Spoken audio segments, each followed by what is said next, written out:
اور جہاں تک اس کے فضائل و فوائد کا تعلق ہے تو دشمنوں کے حوالے سے اس میں بڑی تاثیر ہے جی. اگر کوئی ایسا عیار مکار دشمن ہے کہ ہر طرح آپ کو ایذا دیتا ہے اور کسی طرح بھی جو پیچھا چھوڑتا نہیں ہے، اس کے لیے 21 مرتبہ کا ختم کریں اس سورت کا. اچھا 21 مرتبہ کا ختم ایک ہی وقت میں بیٹھ کے کر لیں بیسٹ ہے، ورنہ یہ کہ چند دن میں پورا کر لیں. تو اس دشمن کی نیت کر کے دعا کریں کہ یا اللہ اس کی عیاری مکاری سے ہماری حفاظت کر اور اس کو دفع دور کر.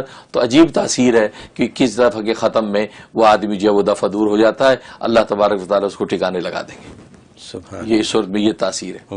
اور ظاہر ہے کہ آج ایسے بہت سے مکار یار دشمن ہوتے ہیں، جان کے دشمن بنے ہوئے ہیں، آپ کے مال کے، آپ کے آل اولاد کے بنے ہوئے ہیں، تو چھٹکارے کی شکل نظر نہیں آتی. وہ قانونی طور پہ بھی مضبوط ہے، ویسے بھی یہ طاقتور، کیا کریں؟ تو بس اللہ کا سہارا پکڑیں اور یہ 21 مرتبہ کا ختم کریں، اللہ اس کو جو ہے تباہ برباد کریں گے. یہ اس میں تاثیر.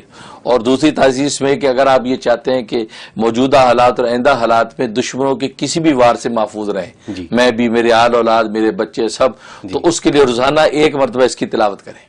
اچھا روزانہ 1 مرتبہ تلاوت کر کے دعا کر لیں کہ یا اللہ ظاہری بات نہیں، جو بھی دشمن ہے، سب سے بڑا دشمن تو نفس و شیطان ہے، یا اللہ اس سے بچا، اور باقی اور بھی جو ظاہری دشمن ہے سب سے حفاظت کر. تو یہ اس میں بڑی تاثیر ہے کہ اللہ تبارک و تعالیٰ آپ کو اور آپ کے آل اولاد کو ہر طرح کے دشمن سے محفوظ رکھتے ہیں. تو یہ تو کتنی ضرورت ہے، کتنی ضرورت ہے اس کی. ہر آدمی کوشچن یہی کرتا ہے. بالکل.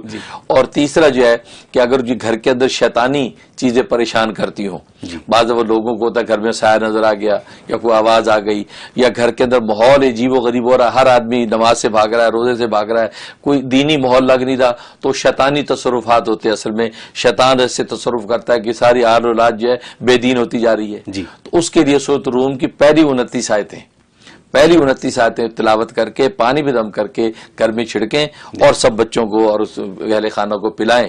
اور یہ 41 ڈیز بلا ناغہ کر لیں تو جتنے شیطانی تصرفات ختم ہو جاتے ہیں اور بچے نیکی و تقوی کی طرف آ جاتے ہیں. تو یہ زبردست و فائدہ.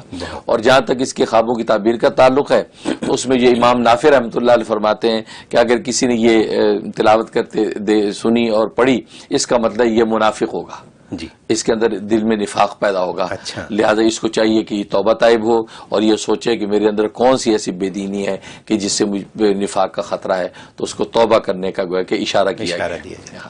اور دوسرا یہ ہے کہ اس آدمی کو جو اللہ تبارک و تعالیٰ دشمنوں پر غلبہ دیں گے، جیسے اس صورت کے اندر جو ہے غلبے کی خبر دی گئی، اسی طریقے سے فرمایا کہ اس کو دشمنوں پر غلبہ دیں گے.